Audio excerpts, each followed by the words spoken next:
Itinuro ni Vice President Sara Duterte si Pangulong Bongbong Marcos na siyang nasa likod umano ng makinarya para siraan siya.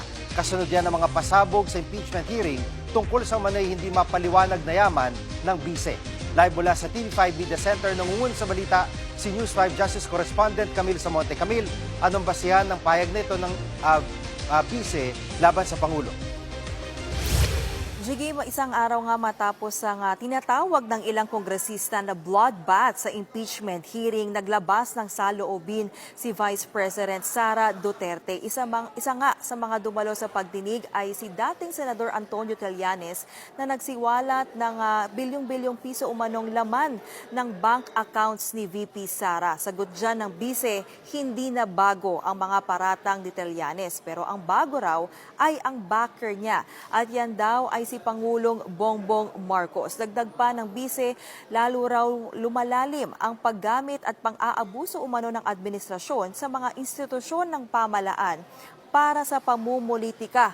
Matindi raw ang paninira sa kanya dahil natatakot umano ang administrasyon na managot sa bilyong-bilyong pisong perang ninakaw. Banat pa ng bise, ang totoong magnanakaw, hindi sa bangko itinatago ang pera, kundi sa maleta. Jiggy?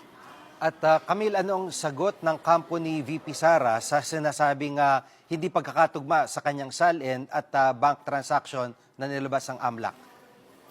Jiggy, nanindigan si VP Sara na malinis umano ang kanyang service record. Wala raw siyang naging kaso kaugnay sa paggamit ng pondo at nakadeklara rin ang lahat ng kanyang ari-arian at pera sa kanyang salin. Dagdag pa ni VP Sara, lehitimo ang bawat sentimo ng kanyang yaman.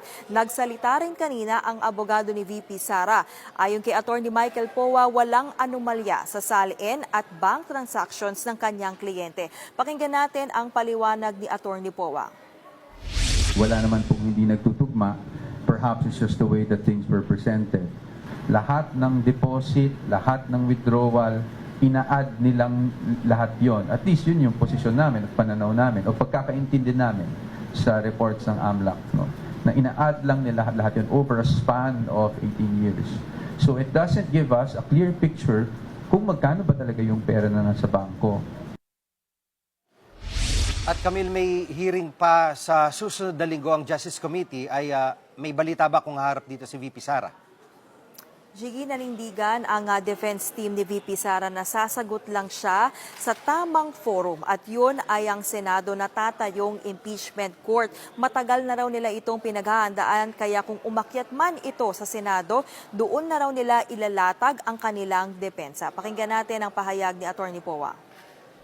Pero hindi ibig sabihin nito na ayaw rumisponde o sumagot ng ating Vice Presidente sa paratang. Naniniwala naman kasi talaga kami na kung talagang aakyat ito sa Senate impeachment, makikita nyo yung sagot ng defense sa lahat ng paratang na ito.